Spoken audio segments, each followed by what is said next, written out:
የኛ መልእክት ለኤርትራ መንግስት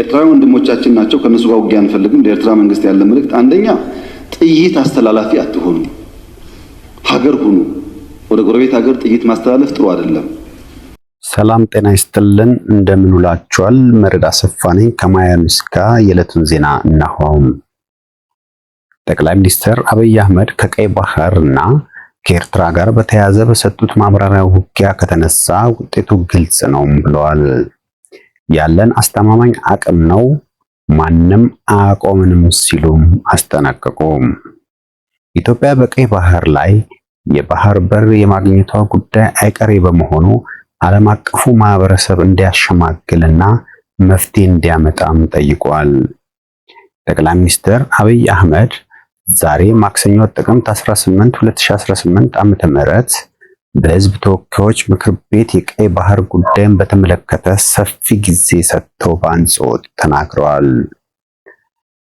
የምክር ቤቱ አባላት ጥያቄዎቻቸውን ለጠቅላይ ሚኒስትሩ ባቀረቡበት ጊዜም ከቀይ ባህርና በሻዕቢያ ምክንያት ተፈጥሯል ያሏቸውን የጸጥታ ጉዳዮች እንዲሁም ስጋቶች የተመለከቱ ጉዳዮችን አንስተዋል አብይ ለነዚህ ጥያቄዎች ምላሽ በሰጡበት የማብራሪያቸው ክፍል የጀመሩት ሁሉም ሀገር የራሱ ብሔራዊ አቅም እና ብሔራዊ ስጋት እንዳለውም በግልጽ አስቀምጠዋል እነዚህ ሁለት ጉዳዮች የሚበየኑት አገሪቱ ባላቸው መረጃና ዕውቀት ልክ እንደሆነ ያነሱት ጠቅላይ ሚኒስትሩ ሀገራት ይህንን መሰረት አድርገው ዛሬ ብሔራዊ ጥቅም ወይም ስጋት ያሉትን ጉዳዮች ሊያሰፉ ወይም ሊያጠቡ እንደሚችሉም ጠቅሰዋል ኢትዮጵያ ብሔራዊ ጥቅም በሚመለከት የተከበረው ምክር ቤት እንደሚገነዘበው የሚያስፈልገው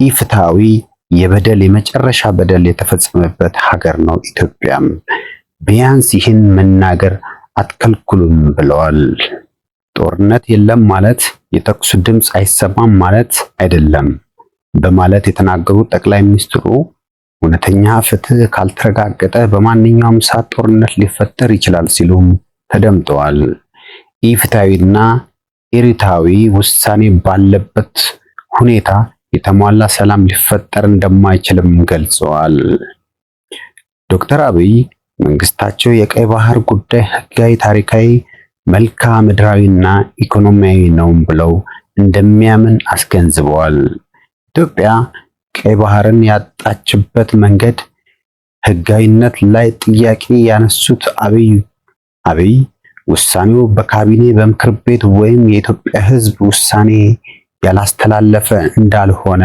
ተናግሯል ማጣትን ቀይ ባህርን ማለት ነው የሚያክል ነገር ያጣንበት መንገድ ህጋዊነት ችግር እንዳለበት ማሳያው ተቋሞች አልገቡበትም ካቢኔውም አውቀውም እንዴት እንዳጣኑም የሚያስረዳ አንድ ገጽ ወረቀት ማግኘት አልተቻለም ብለዋል ሲሉ ኢትዮጵያ የቀይ ባህር መገኘት ሀገር የህልውና ጉዳዮች በመሆኑ በቀላሉ እንደማይታይም ገልጸዋል አብይ ወደ ስልጣን መጣው ከኤርትራ ጋር እርቅ የፈጸሙበት ወቅትም ይህንን ጉዳይ ሲያነሱ እንደነበር ለምክር ቤቱ ማስታወሷል በወቅቱ ከኤርትራ መንግስት ጋር በነበረ ስምምነት አማካኝነት ወደ አሰብ የሚሄደው በመንገድ እንደተጠረገ ነገር ግን ጉዳዩ ባልታሰበ ልክ አመለካከቱ አንስተዋል መንገዱ ከመጠገንም በኋላ ችግር አለብን ወደቡ ተዳክመዋል አሉኝ አሁን አንዳንዶቹ ጸቡ በአንድ ሌሊት የሚመስለው አለ እንደዛ አይደለም ታሪክ ስለማንናገር ነው ሲሉም በወቅቱ የተፈጠረውን ጠቅሰዋል ወደቡ ችግር አለበት ሲሉ የጋራ ወዳጅ የሆነው ሀገር ለምን ጄኔተርና ክሬን በእርዳታ ወደ ኤርትራ እንደሚያጣ አድርገን አሰብ ወደ ሲደርስ የኤርትራ መንግስት አልፈልግም ብሎ መለሰ ይህን ነገር ለካ ተስፋ የሌለው የሚመስል ያኔ ነው የገባን ሲሉ ከዚህ ቀደም በይፋ ያልተናገሩትን ሁነት ይፋ አድርገዋል በቀጣይ ዜና በድሬዳዋ ከተማ አስተዳደርና በሶማሌ ክልል ሲንቀሳቀስ የነበሩ የኦሮሞ ነጻነት ሰራዊት ቡድን አመራር እና አባላት የነበሩ 43 ግለሰቦች መገደላቸውን እንዲሁም ሌሎች እንደተማረኩና እጅ እንደሰጡ የምስራቅ ኢትዮጵያ ጥምር የጸጥታ ግብረ ኃይል አስታወቀም። የታጣቂ ቡድኑ ኃይል በአካባቢው በተንቀሳቀሰ ወቅት 2 የፖሊሶች አባላትን ጨምሮ መግደሉን እንዲሁም ዘመቻው ሲካሄድ የህይወት መስዋዕትነት የከፈሉ የጸጥታ ኃይል አባላት እንዳሉም ተገልጿል።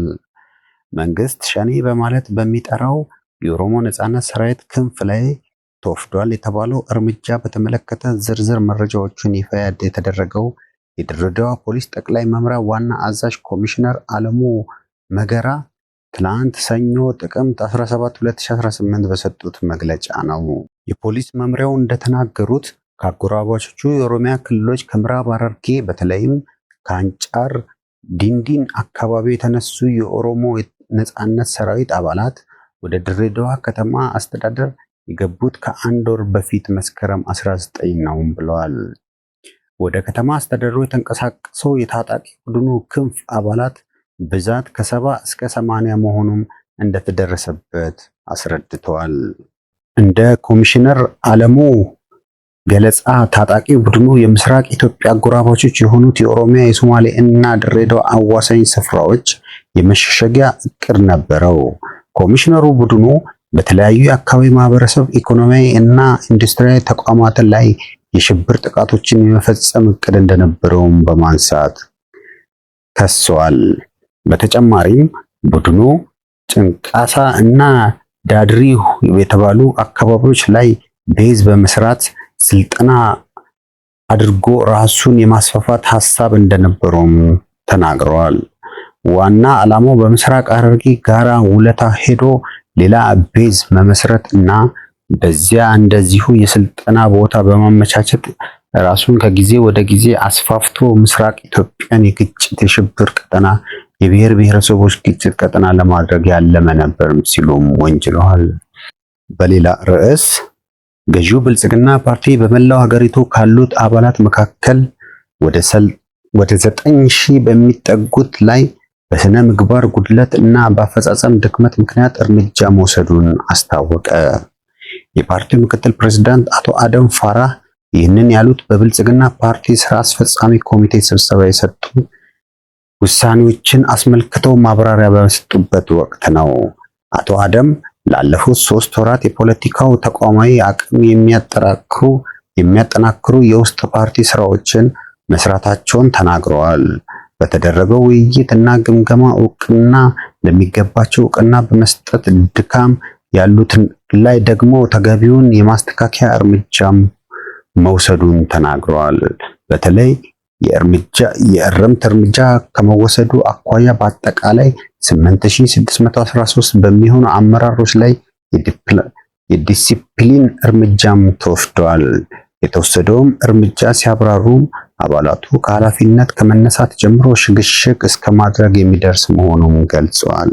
ይህ በእንዲህ እንዳለ ብልጽግና ፓርቲ ካደረገው የስራ አስፈጻጸም ስብሰባ በኋላ በሺዎች በሚቆጠሩ አባላት ላይ እርምጃ በመውሰዱ ከተገለጸ በኋላ በተለያዩ የሀገሪቱ ክልሎች አመራሮች ላይ ለውጦች እየታዩ ነው።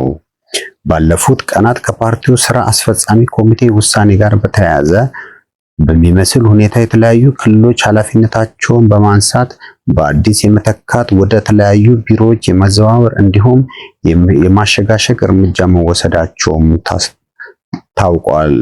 የአማራ ክልል የቀደመው የኃይል የክልል ኃላፊዎችን በማንሳት በአዲስ ሲተካ፣ የተወሰኑት ደግሞ ወደ ተለያዩ ቢሮዎች ተዘዋውረው እንዲሰሩ መደረጉን ተገልጿል። በሌላ ዜና ባለፈው ዓመት ማብቂያ ገደማ ወሲባዊ ትንኮሳ ፈጽሟል በሚል የተያዘው ኢትዮጵያዊ ስደተኛ በስህተት ከእስር ቤት ከተለቀቀ በኋላ አሁንም በዩናይትድ ኪንግደም ፖለቲከኞች መካከል መወዛገቢያ ጉዳይ ሆኗል። ኢትዮጵያዊ ስደተኛ ሀዱሽ ገብረስላሴ ወሲባዊ ትንኮሳ ፈጽሟል በሚል መያዙን ተከትሎ የጸረ ስደተኞች የተቃውሞ ሰልፎች ተካሂደዋል። በግለሰቡ ላይ የ1 ዓመት እስር ከተፈረደበት በኋላ ጉዳዩ ረግቦ የቆየ ቢሆንም ባለፈው አርብ በስህተት መለቀቁ ከተሰማ በኋላ ውዝግቡ ተመልሶ ቀጥሏል። የዩናይትድ ኪንግደም ዋነኛ ተቃዋሚ ፓርቲዎች የገዢው ሌበር ፓርቲን አስተዳደር ደካማነት ለማሳየት የሀዱሽን ከእስር ቤት መውጣት እንደማሳያ እየተጠቀሙበትም ነው ይባላል። ጠቅላይ ሚኒስትር ስታመርን ጨምሮ ከፍተኛ ባለስልጣናት በእስረኞች መለቀቅ ቁጣቸው በመግለጽ ገለልተኛ ምርመራ ማድረግ ጨምሮ በእስር ቤት የተሰራ ሂደት ላይ ለውጥ እንዲደረግም ጠይቀዋል። በጠቅላይ ሚኒስትሩ ኪር ስታመር ተፎካካሪ ይሆናሉ የሚባሉት የወግ አጥባቂው ፓርቲ መረዋ ኬሚ ባዴኖች እና የሪፎርም ዩኬ ፓርቲ መሪ የሆኑት ናጀል ፍራጅ ከሀዱሽ መለቀቅ ጋር አያይዘው መንግስት ደካማ በማለት ክፉኛ ተችተዋል።